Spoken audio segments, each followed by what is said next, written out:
Pessoal, vou explicar para vocês rapidinho aqui, vou tentar fazer um vídeo curto, tá? Eu coloquei os exercícios que estão lá, que eu pedi para fazer, coloquei alguns exemplos.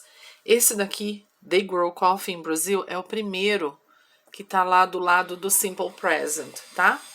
Vai fazer um barulhinho aqui que meu vizinho tá cortando umas coisas, mas vamos ver se fica bom. Então lá, a primeira frase tá escrito They grow coffee in Brazil.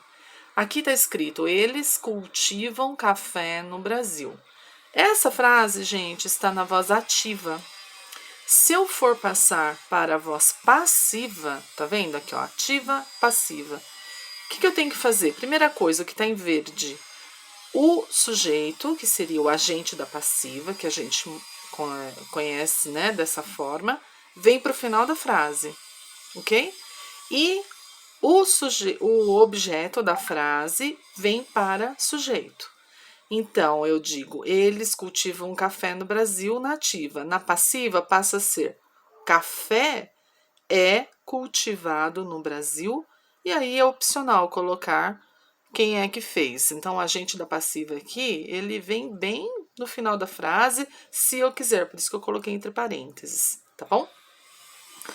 O que eu coloquei agora em rosa? É a transformação do verbo. O grow é o verbo cultivar, crescer, o verbo produzir, nesse caso. Ele está no presente, tá? Aqui eu coloquei em laranja as três formas dos verbos: no presente, no passado simples e no particípio passado, que é aquela terceira coluna de verbos. Então, o grow, cresce, produz, né? Vira produzido, é cultivado, exatamente como no português. A nossa facilidade para a voz passiva é de que essas duas estruturas são exatamente iguais como a gente faz no português, tá? Então, novamente, retomando aqui, vou fazer agora com o simple past, a retomada. Se eu tenho agora o verbo found, ele está no passado, por isso que aqui a gente está falando sobre frases no passado que serão transformadas da ativa para passiva, tá? A diferença era que nessa outra aqui eu tinha o verbo no presente, agora eu estou com o verbo no passado, tá bom?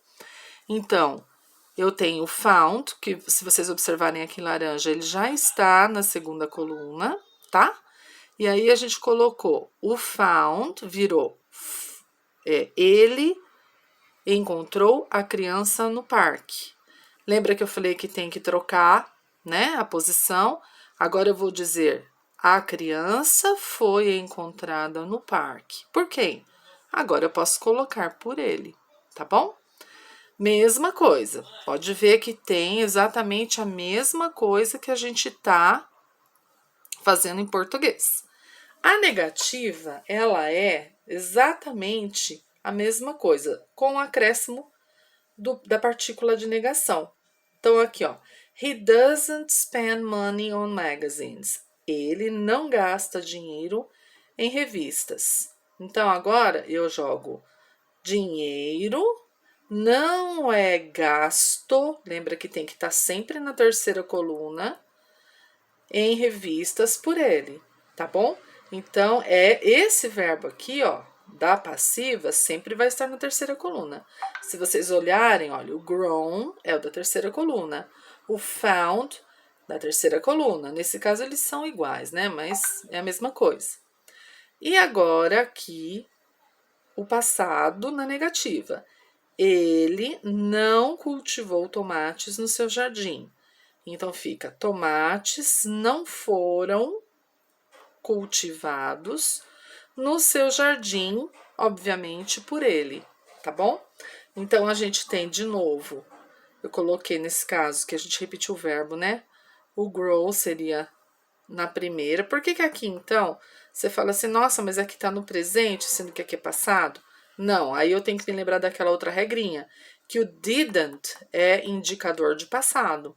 Então, didn't grow está no passado, embora eu esteja usando o verbo aqui só no presente por conta da presença do didn't, tá bom? E aí eu venho na terceira coluna novamente na voz passiva. Então, gente, não tem dificuldade, ok? A gente vai fazer sempre da mesma forma. Então, a gente vai fazer invertendo a posição, tá? Na hora de jogar para passiva e desmembrando o verbo ou transformando o verbo sempre com a presença do verbo to be na voz passiva. Eu espero que tenha ajudado vocês.